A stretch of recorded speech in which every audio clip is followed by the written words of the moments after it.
Hello everyone and welcome to the Mortuary. I'm a mortician. And today I have the Lexicon Lambda review. This has been a long time coming. I should have done it while I was using the damn thing, but I just decided it was best to wait till I had something better to record with. And yeah, I think we should just hop right into this review. We're going to start off obviously with everything that's on it. You got obviously two mic controllers.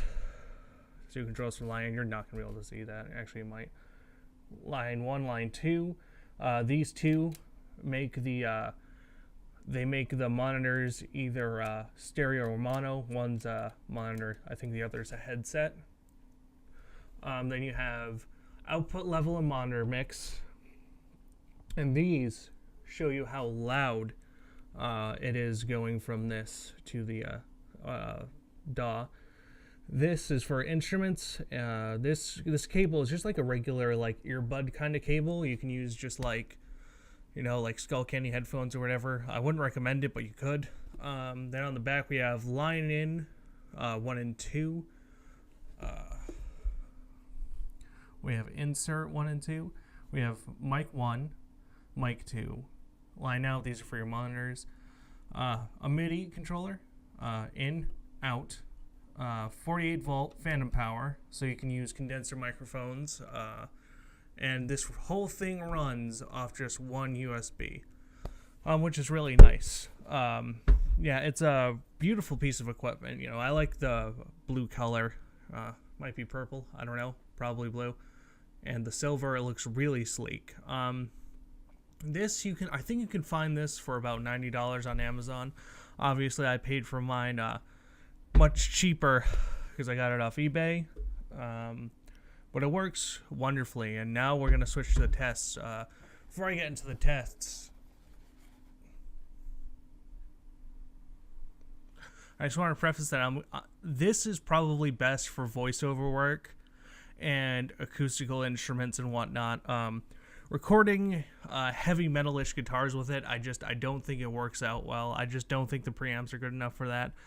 But, so that's what we're going to do. I'm going to do acoustical guitar. I'm going to do two kinds. I'm going to do my classical guitar, and I'm going to do my regular acoustic, and then I'm just going to talk. And after that, we'll round it all up. So stay tuned.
Alright, so now this is the voice test. I don't sing or anything, so I'm not going to be like singing. I'm just going to be, it's the same thing I do at the beginning of every video or every video ever.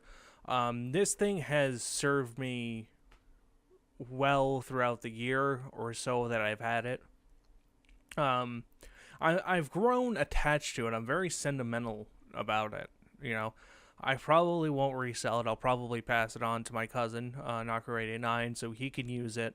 And so maybe he can grow an affection for it. Because as you can hear from the acoustic tests, yes, I did try fingerpicking. I know it wasn't exactly the best. It's not a skill I've learned to pick up yet. I'm just learning how to play the acoustical or the classical guitar, the nylon string guitar. So you can't expect a lot from me, but that's why I did I did a pick as a control because I don't finger pick the nickel acoustic.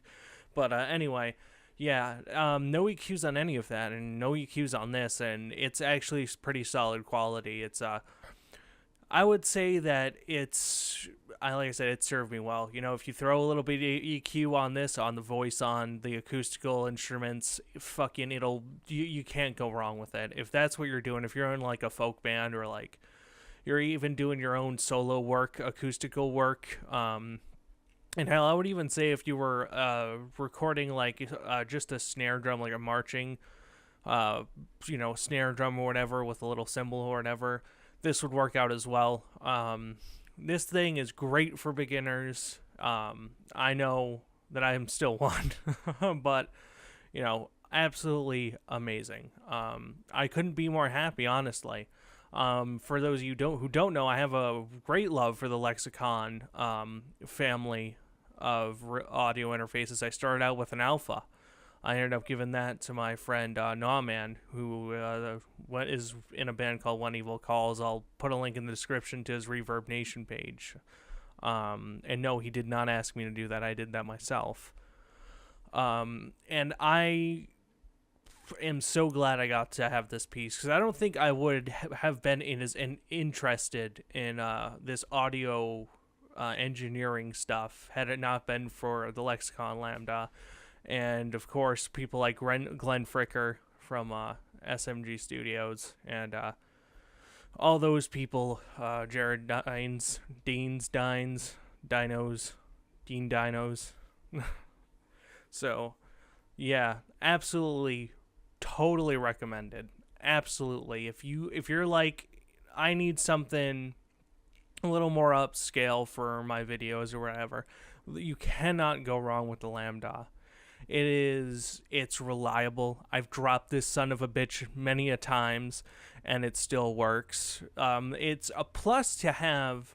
Not only, it's just power through USB, and you still get phantom power, and I think that's fucking awesome for something like this. I mean, you could take this, like, if you're someone who just plays on the street or whatever, and you want to record yourself playing whatever it is you play. Maybe you play, I don't want buckets, or maybe you put out your lap steel guitar or whatever, and you fucking play that shit out in public on a train or something. You bring this with you. If you have a laptop, just fucking take it with you and just record yourself playing and get yourself a little demo going.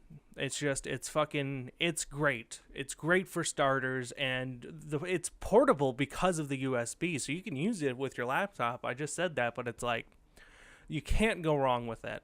For what it is awesome. Absolutely awesome. I would recommend this over the Alpha, though, because like I said, I started out with the Alpha.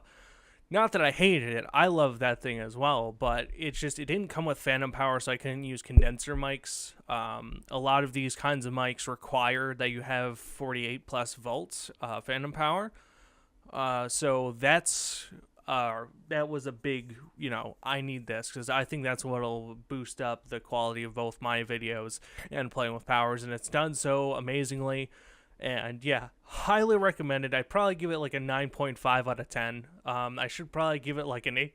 Oh, excuse me, like an 8, because of the fact that it's not that you can't record heavy metal drums or heavy metal guitar or something. It's just not my recommended use for it. I guess it depends on what you're going for. If you're going for like some underground black metal sound, you could probably use this and get away with it. And hell, even if you're a better engineer than I am, I'm not an engineer, I say that super fucking loosely, you could probably pull, using this off with a, metal guitars. Absolutely, totally worth it. Whatever you pay for it. I mean, I wouldn't say, I paid $150, it was worth it. I would say it's worth about $100. I would say, I think I got mine for like 40 or 50 bucks, and worth every fucking penny. Absolutely. It opened doors for me that I didn't realize were there.